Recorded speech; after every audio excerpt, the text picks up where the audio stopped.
Selamat pagi dan salam sejahtera bagi kita semua. Perkenalkan, nama saya Yohanaria, kelas pagi C, NIM 1910417011, jurusan Manajemen, Makul MPI, dosen Adi Mursalin SEMM.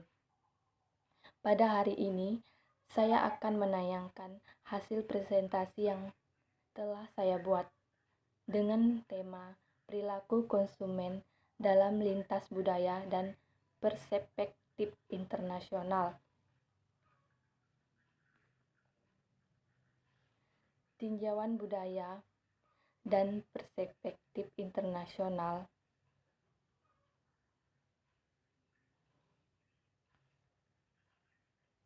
Sudut pandang permasalahan global menekankan pada kemiripan-kemiripan konsumen di seluruh dunia dan strategi permasalahan lokal menekankan pada keragaman konsumen di negara-negara yang berbeda serta orientasi budaya mereka yang spesifik. Para pemasar seharusnya menyadari serta mempunyai sensitivitas terhadap kemiripan-kemiripan dan perbedaan-perbedaan lintas budaya yang dapat memberikan kesempatan perluasan pemasaran serta kesempatan memperoleh keuntungan. Arti penting menjadi multinasional. Banyak perusahaan yang mengembangkan berbagai strategi untuk mengembali manfaat dari pasar bebas yang ada di serta beragam kesempatan ekonomi lain yang sedang berkembang. Starbucks telah membuka sebuah toko di dalam kota terlarang di Beijing, China. NMTV Network telah membentuk kerjasama dengan Jepang Media untuk membangun saluran TV musik 24 jam berbahasa Jepang yang baru. Bermacam alasan yang menyebabkan perusahaan-perusahaan menjual produk mereka ke seluruh dunia. Pertama, banyak perusahaan yang telah mempelajari bahwa ketika pasar dalam negeri telah matang, maka satu-satunya kesempatan terpenting untuk kelangsungan masa depan perusahaan diwakili oleh pasar luar negeri. Kenyataan ini mendorong mereka untuk memperluas batas-batas mereka dan mencari konsumen yang tersebar di seluruh dunia. Terlebih lagi, konsumen di seluruh dunia cenderung gemar mencoba produk-produk asing yang terkenal di tempat yang jauh dari berbeda.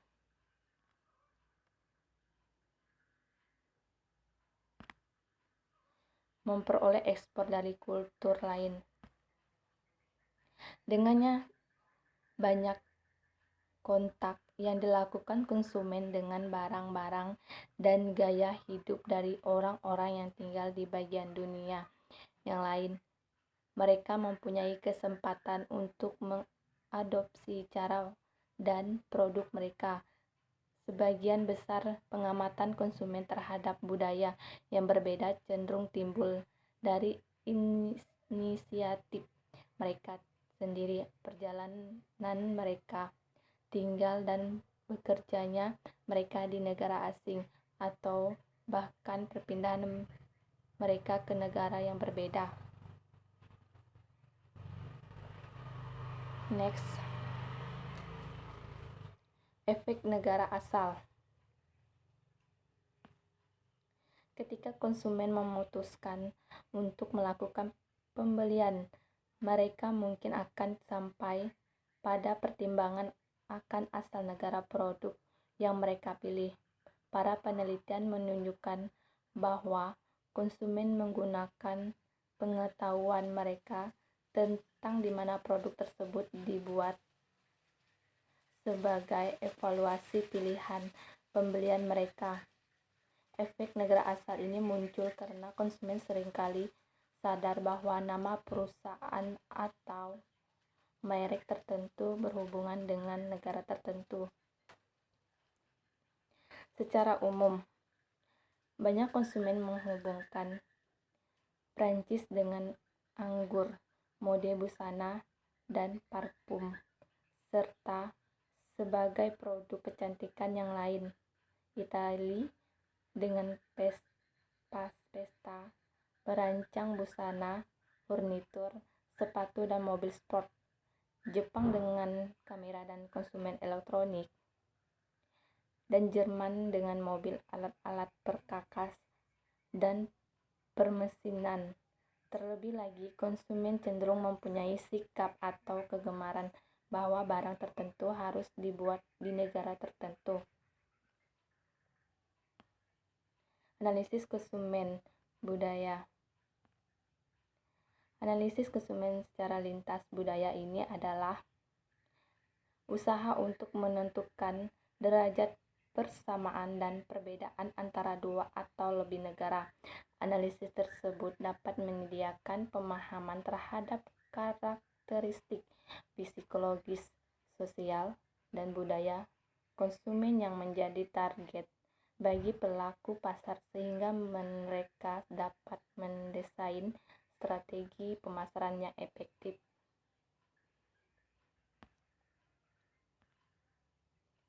Akulturasi adalah sudut pandang penjualan yang penting. Akulturasi lintas budaya adalah proses ganda, dual proses untuk penjual. Pertama, penjual harus mengenalkan dengan saksama diri mereka nilai-nilai false, kepercayaan, beliefs, dan adat istiadat custom dari masyarakat yang baru untuk posisi dan pasar yang tepat bagi produk mereka. Kedua, untuk bagi produk mereka mendapat penerimaan bagi produk baru di masyarakat asing. Mereka harus mengembangkan satu strategi yang mendorong anggota masyarakat untuk merubah atau memecahkan tradisi mereka tersendiri. Menciptakan sebuah merek dunia. Beberapa perusahaan telah menciptakan produk bermerek dunia yang dihasilkan, dikemas, dan diposisikan dengan cara yang sama tanpa menghiraukan negara di mana produk itu dijual. Penjual produk-produk dengan pasar yang luas menggunakan sebuah word branding strategi, contohnya Guilds, XD, Blunder, Unilever, and Flood, juga menggunakan periklanan global untuk bermacam-macam produk dan pelayanan.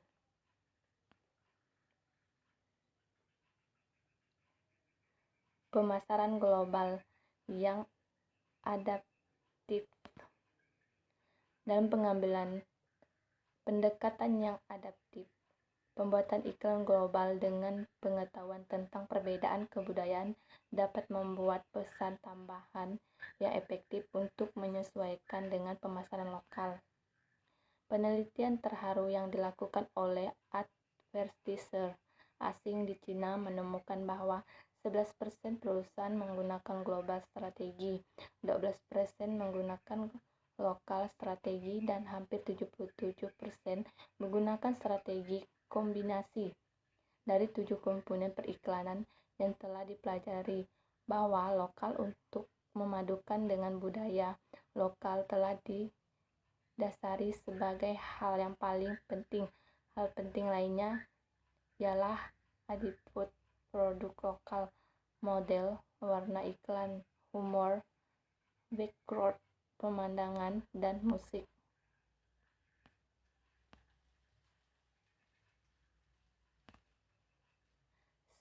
Segmentasi psikografis antar budaya.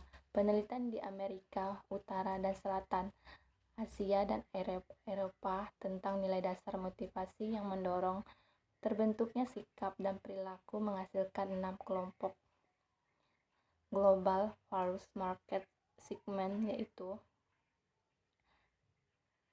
strivers, menyukai kekayaan, status, ambisi, dan kekuasaan. Mereka berpikir bahwa persoalan material adalah sesuatu yang sangat penting. the Fourth mempunyai nilai-nilai tradisional seperti keyakinan, kewajiban, kepatuhan, menghormati yang lebih tua, sedikit bergabung dengan media dan tidak terlalu menyukai produk luar, khususnya di Afrika dan Asia Tengah dan Timur. Altruistic exploitation suka masalah sosial dan penyebabnya biasa berpendidikan baik, usia lebih tua antara umur 44 dan kebanyakan wanita Rusia dan Amerika Latin. Advanced people fokus pada hubungan yang akrab, bersahabat, kekeluargaan terhadap di England, Hungary, Belanda, dan Hurs. Fun-seekers, grup paling mudah menyukai sesuatu yang menarik, petualangan, kesenangan terlihat menarik, menghabiskan waktu di bar dan restoran, suka akan media elektronik, gaya hidup global khususnya musik. Masalah produk. Marketers internasional seringnya menolak untuk memodifikasi produknya untuk memenuhi keinginan budaya lokal.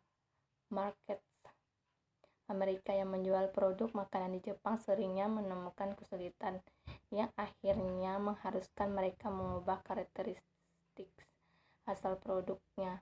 Contoh lain, perusahaan besar Cereal Kellogg berusaha menghindari berbagai jebakan budaya yang berhubungan dengan pasar makanan yang cross-culture dalam ekspansi internasionalnya. Sudah dipelajari dengan hati-hati perbedaan antara orang Irlandia yang mengkonsumsi cereal paling banyak dengan orang Prancis, Itali, dan Yunani yang sarapannya tidak memasukkan cereal. Masalah promosi. Ketika berkomunikasi dengan konsumer di bagian negara, pesan promosi harus konsisten dengan bahasa dan budaya yang tepat dengan target masyarakatnya. Contohnya, perusahaan 7-Up sukses dengan tema Uncle dan di pasar Hus menjadi tidak tepat bagi banyak pasar asing karena hal itu tidak dialih bahasakan dengan baik dengan bahasa setempat. Belajar kesalahan dengan lebih cepat. Perusahaan multinasional seperti P dan G dan Ford sekarang bekerja keras menjadi reseptif pada nilai dan rasa yang khusus pada pasar lokal. Tindakan cepatnya adalah menarik sponsorshipnya pada program TV di beberapa negara ketika seks dan kekerasan pada TV show tersebut dinilai terlalu keras atau berat. Masalah harga dan distribusi. Market internasional harus menyesuaikan peraturan harga dan distribusi mereka dengan kondisi ekonomi dan tradisi lokal. Sebagai contohnya, di banyak negara perkembangan produk ukuran kecil sering menjadi keharusan karena konsumer tidak dapat mengeluarkan biaya yang banyak untuk ukuran yang lebih besar, yang lebih populer di Hus dan negara kaya lainnya. Juga harus diingat bahwa pandangan Amerika dengan harga murah bisa dipandang tidak sama negara lain.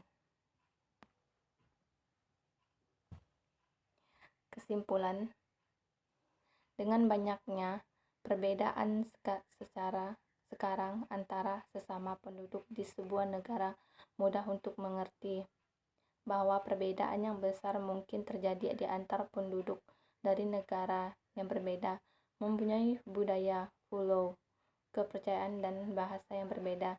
Jika pemasaran internasional adalah untuk memuaskan kebutuhan konsumen, Mereka harus mengerti persamaan dan perbedaan yang relevan yang ada di antara orang-orang di negara target mereka. Ketika konsumen mempunyai keputusan pembelian, mereka tampak menyadari negara-negara asli tempat barang yang mereka beli dihasilkan. Konsumen seringkali punya perlakuan khusus atau bahkan preferensi untuk produk yang dibuat di negara tertentu. Efek negara asli ini mempengaruhi bagaimana konsumen menilai kualitas dan terkadang merek yang pada akhirnya mereka pilih.